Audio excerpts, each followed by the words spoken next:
What's up, YouTube? So today I'm starting this video with a little bit of insert foot in mouth. If you go back and watch the last video, when I was going through the gears and I was checking everything, I said, oh, I don't need to check overdrive, I know it's good. Test overdrive because it's the way my smart wire controls it, but if I wanted to, I could go and put it on a switch here and try it, but I know it's good. Well, turns out that is a lie. It was not good, and it was my own dumb fault. So when I put the new valve body together, we're trying, I don't know if I mentioned it in the last one, we've got a new trans brake solenoid that we've been wanting to try for a while, that James put together for us. So the wiring was the same but different. In the past, anytime I had tried a different valve body, I just swapped the same wiring harness over and over with the same overdrive lockup and trans brake solenoid. But on this one, I remade it all basically. And I wasn't getting overdrive. And I thought, that's really weird. So checked a bunch of stuff, like spent a couple hours checking a bunch of stuff.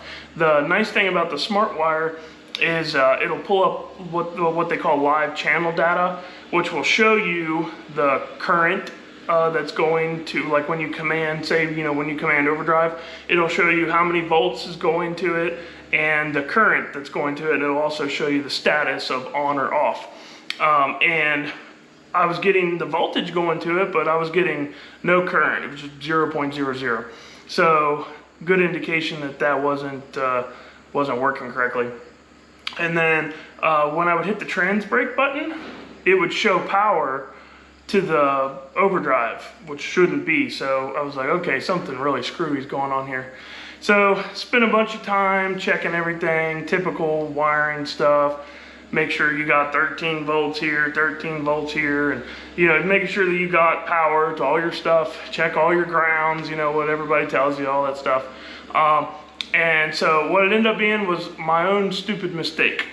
So this is the little connector that clips into the overdrive and lockup solenoid on a 4748.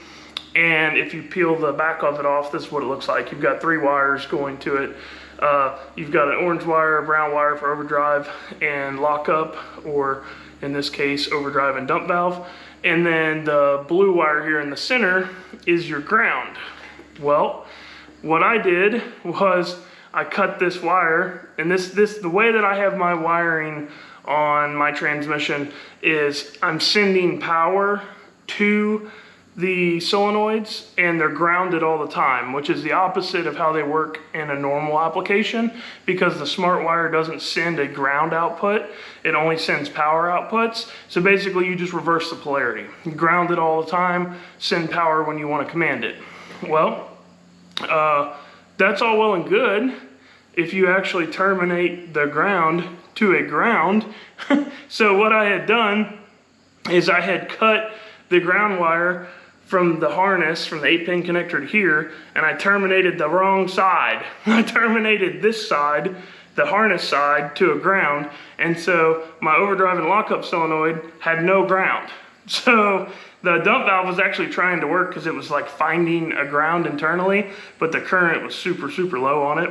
And so now that I fixed all this correctly and grounded it the way it's supposed to be, everything is working the way it should, and it has good current, about 0.32 on the current. So got that problem fixed and out of the way after I spent about, I don't know, 3 or 4 hours going through all that stuff, and over the course of 2 or 3 days.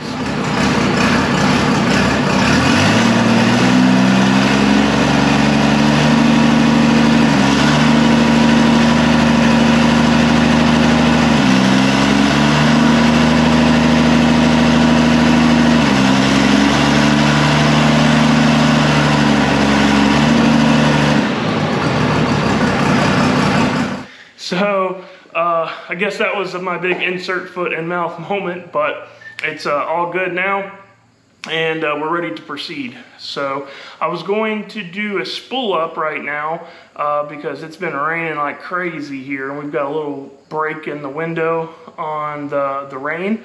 But there's really a bunch of stuff that I need to go over on this thing while it's up on the jack stand still.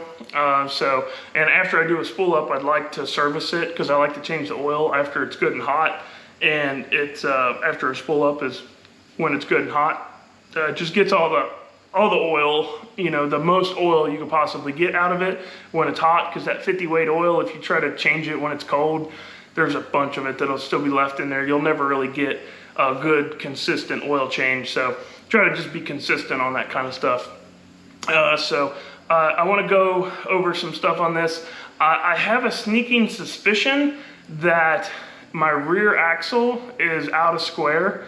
So you know, what would commonly be called rear steer, but usually rear steer is something that you put in the car desirably.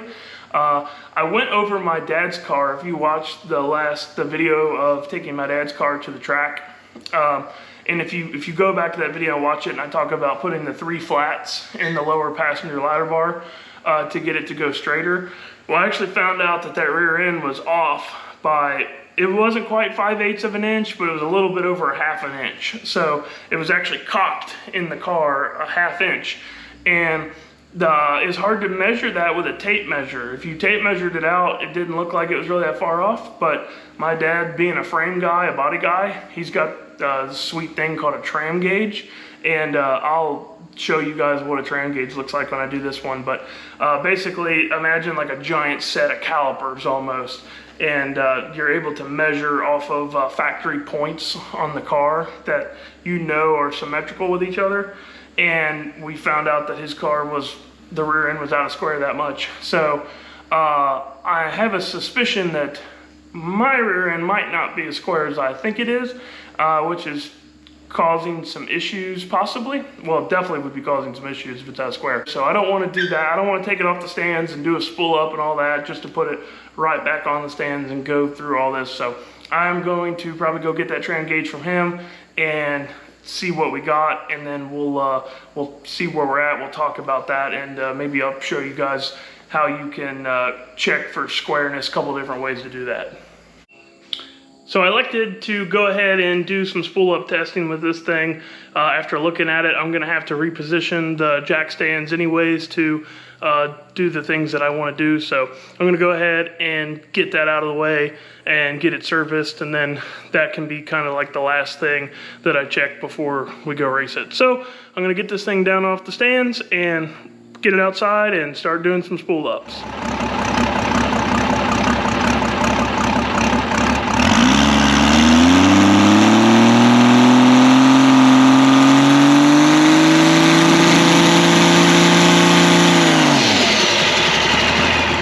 That was the very first spool up with the new converter here. That thing did pretty much exactly what the 17150 did as far as time that it took to spool. And that was the very first time. The trans temp was a little bit colder than what it normally is. Bottle pressure was down a little bit because I didn't have my my battery here for the bottle heater. It's at the shop. So bottle pressure was down like 150 psi, and it still spooled in the exact same amount of time as the 17150 did. So very happy as far as that goes with the new converter. In fact, let's actually pull the laptop out and I'll show you guys some data and we'll talk about that. Okay, so the green line here is boost, the red is engine RPM, and then I've put yellow for trans temp and blue for the nitrous bottle pressure in here for reference as well. And then the logger turns on at 2 pounds of boost, so that would be 0 over here. So we were up on the limiter at 3.57 seconds from the time that the logger turned on. So if gauging, you know, the logger doesn't turn on at the lower RPM, so that it roughly takes about 1.5 seconds from what I've timed, from the time I actually start the spool up until the logger turns on. So that's what I would consider about a 5-second spool up total. So that's exactly how it was pretty much with the other converter. And once we get through this, I'll overlay the other log from a spool up with the old converter. But engine RPM, as you can see, it's nice and consistent, nice and flat. The boost is nice and flat when it's up on the limiter. it was 22 pounds of boost right there, 22.0, and the engine RPM was 3405. So that is exactly where I want it.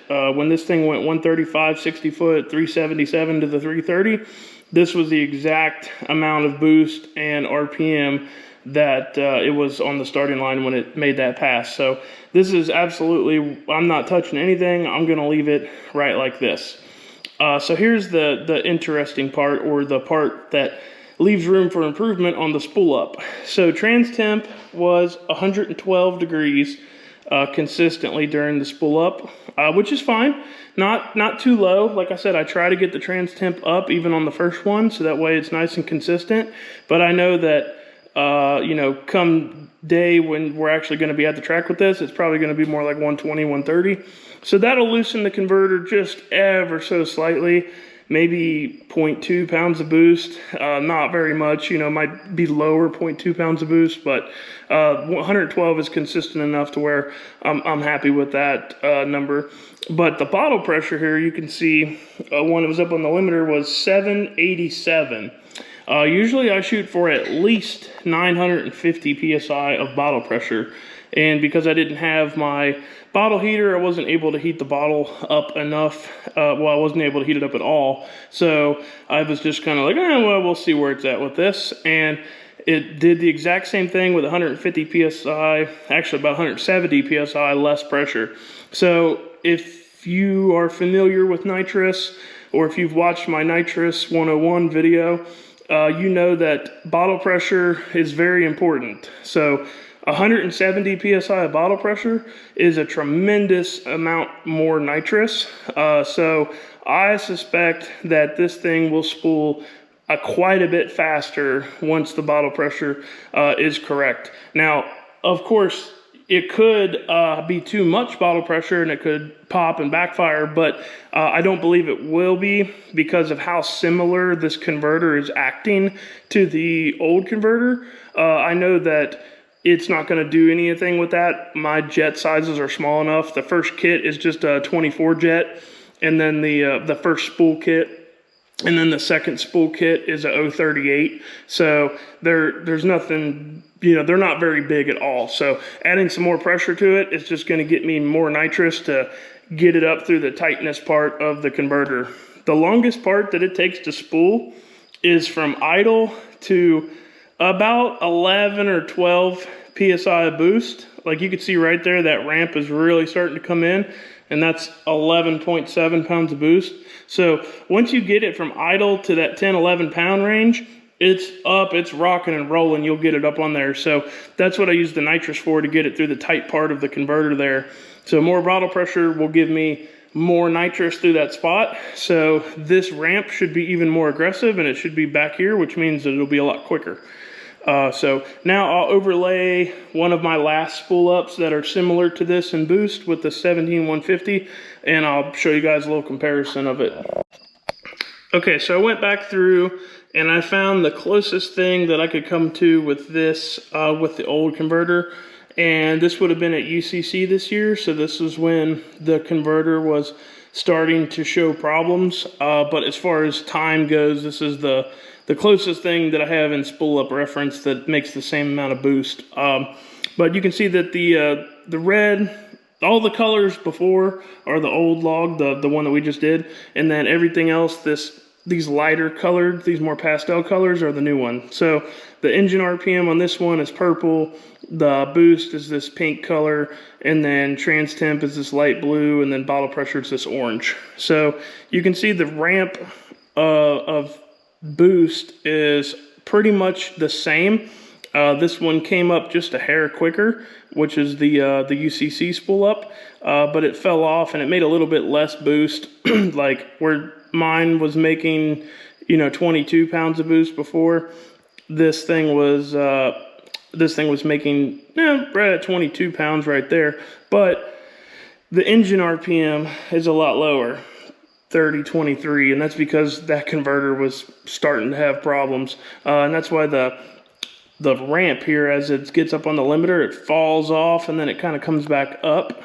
And if you like look at it over here where it's, you know, kind of back up, it's 3225 engine RPM, 23.7 pounds of boost. So that inconsistency in there was the issues with the converter. But my main purpose of showing you guys this is just showing you the time. The spool time was basically the same, and the bottle pressure, when it was up on the limiter right here, was 932. So 150-ish PSI more of bottle pressure, and the trans temp was 120.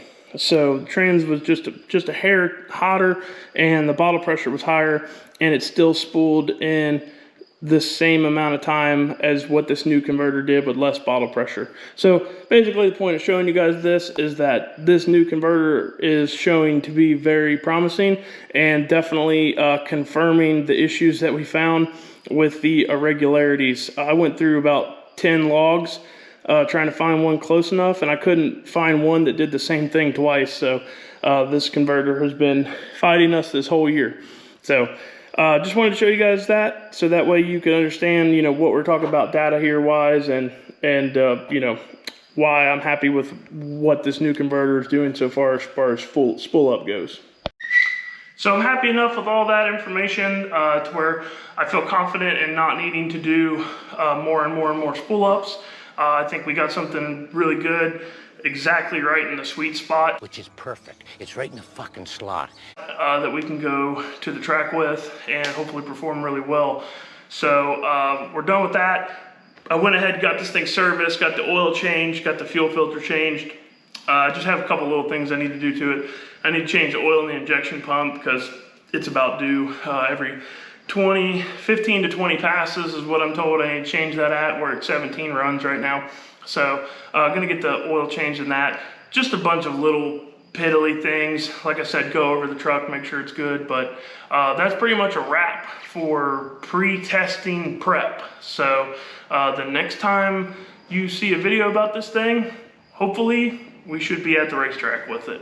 So appreciate it watching, guys. If there's anything I missed that you want me to cover, drop a comment below, let me know. Even if it's not related to anything in this video, if you've got a topic that you want me to talk about, drop a comment. I'll reply to it or try to make a whole video about it. So like always, appreciate it, guys, and we will catch you on the next one.